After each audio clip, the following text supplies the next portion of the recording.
Últims metres per Amina Betishen d'Algèria, meta nascuda el 1980, que guanya amb 10 minuts, 5-6 segons aproximadament.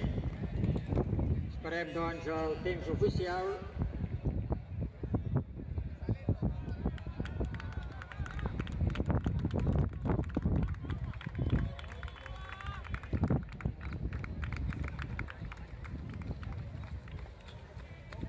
Finalitza Douae.